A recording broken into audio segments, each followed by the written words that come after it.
எழுதியிருந்தேன், தேவர் வந்து ரொம்ப எளிமையான வாழ்க்கை வாழ்றவரு.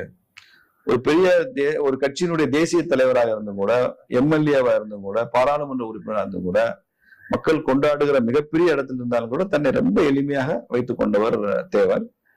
அதுக்கு உதாரணம் வந்து அவர் கடைசி வரைக்கும் தலையணை வச்சு தூங்குனது இல்லை. தேவரை பத்தி நல்லா தெரிஞ்சவங்க சொல்லுவாங்க, இன்னைக்கு போற தேவர் வீட்டுல இன்னைக்கு அந்த முற்றம் மாதிரி இருக்கு, அன்னைக்கு வந்து அது ஓப்பன் ஸ்பேஸ், ஒரு கல் மேடை தான் அது, அதுலதான் அப்படியே படுத்திருப்பாருன்னு சொல்லுவாங்க. அதிகபட்சம் அந்த இப்படி கையை வச்சுக்குவாரு, ஒரு தலையணை பஞ்சனை இந்த மாதிரி ஒரு அம்ச தூளிகா மஞ்சம்லாம் அவர்கிட்ட எதுவும் இல்லை. இப்ப கூட தேவர் வீட்டுல அவர் பயன்படுத்துற கட்டில்லாம் எதுவுமே இல்லை.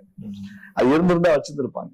அவர் பயன்படுத்த நான் எழுதியிருந்தேன், அதை கிளாரிபிகேஷன் கேட்டாங்க, உண்மையான்னு கேட்டாங்க. அவர் எம்பிங்க, அது எப்படி தலையணை இல்லாம ஒரு தலையணரும் இல்லாமல தூங்குவாங்க. தலையணைன்றது சாதாரண விஷயம், பெரிய லக்ஸரி கிடையாது. பட் இவர் எடுத்துக்கொண்ட அந்த பிரம்மச்சரிய விரதத்துக்கு அது லக்ஸரி. இவர் வந்து வவ் ஆஃப் செலிபஸின்னு சொல்லுவாங்க ஆங்கிலத்துல, ஒரு செலிபஸி வவ், அதுக்கு அது லக்ஸரி.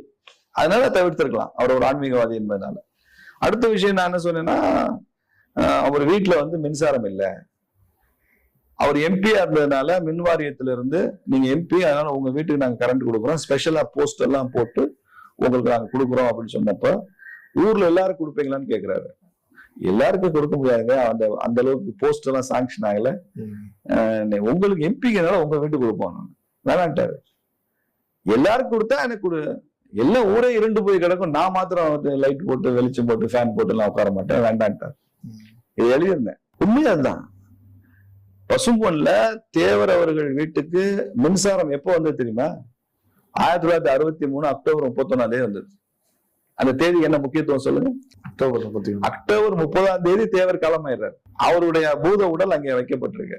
31 மின்சார வாரியத்திலிருந்து அவசர அவசரமா அவர் வீட்டுக்கு, அங்க மக்கள் கூட்டம் வருது, எல்லாம் வர்றாங்க, இனிமே நிறைய பேர் நினைவிடத்துக்கு வருவாங்க அப்படின்னு மின்சார இணைப்பு கொடுக்குறாங்க. இறந்ததுக்கு அப்புறம் இறந்த மறுநாள் தான் மின்சாரமே வருது. அப்ப என்னங்க அர்த்தம்? அது வரைக்கும் அவர் எம்பியா இருந்திருக்காரு, எம்எல்ஏ இருந்திருக்காரு, அந்த வீட்டுல இருந்திருக்காருன்னா அவர் இரவு நேரங்கள்ல வாசிச்சிருப்பாரு, புத்தகம் படிச்சிருப்பாரு, மக்களோட பேசியிருப்பாரு.